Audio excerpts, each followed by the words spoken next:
Sekarang kita akan membahas skill yang keempat, find and study details, menemukan detail yang tidak disebutkan.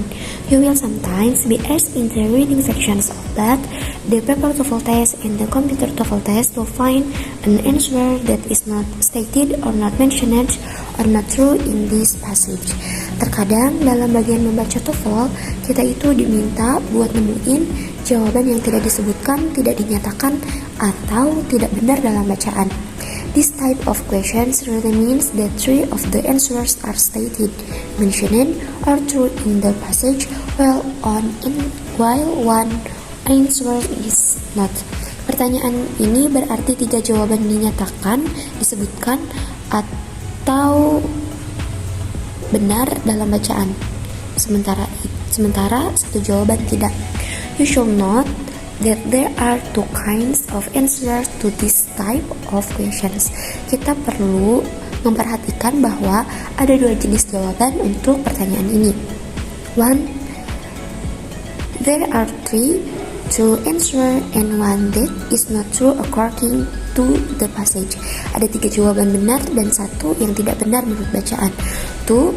There are 3 true answers and 1 that is not mentioned in the passage. Ada 3 jawaban benar dan 1 yang tidak disebutkan dalam bacaan.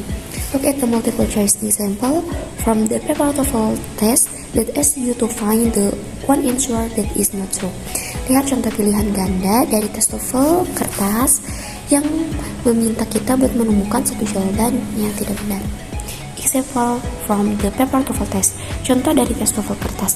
The passage, kutipannya yaitu, in English, there are many different kinds of expression that people use to give a name to anything whose name is a noun of momentarily forgotten. Dalam bahasa Inggris, ada banyak jenis ungkapan yang digunakan untuk memberi nama pada sesuatu yang namanya tidak diketahui atau terlupakan sementara. The word gadget is one such word. It was first used by British sailors in the 1850 and probably come from the French word gadget, which was a small hook. Kata gadget adalah salah satunya. Kata ini pertama kali digunakan oleh pelaut Inggris pada tahun 1850-an dan kemungkinan berasal dari kata Prancis gadget yang berarti pengait kecil. In everyday use, the word has a more general meaning. Dalam penggunaan sehari-hari, kata ini memiliki makna yang lebih umum.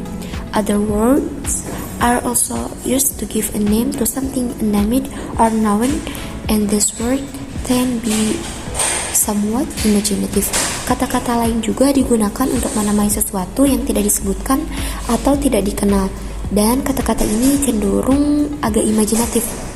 Some of the more commonly used expressions are what they call it, what's it, thing-a-magic.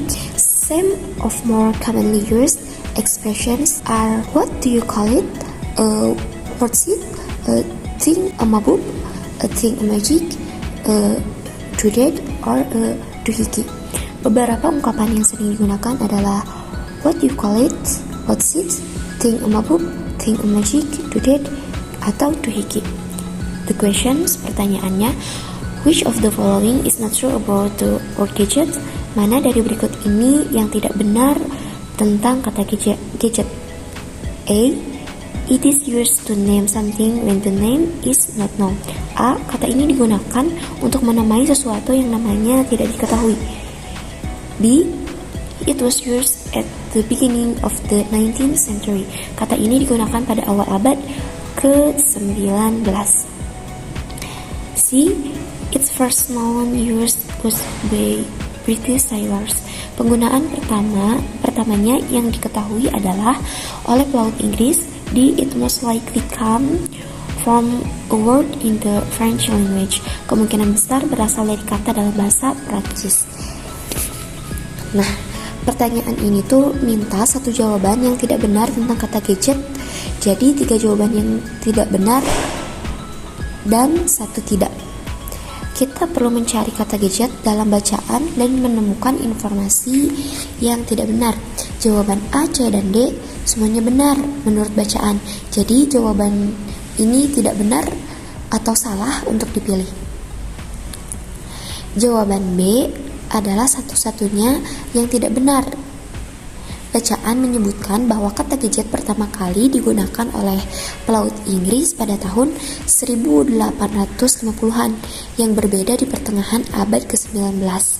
Jadi jawabannya adalah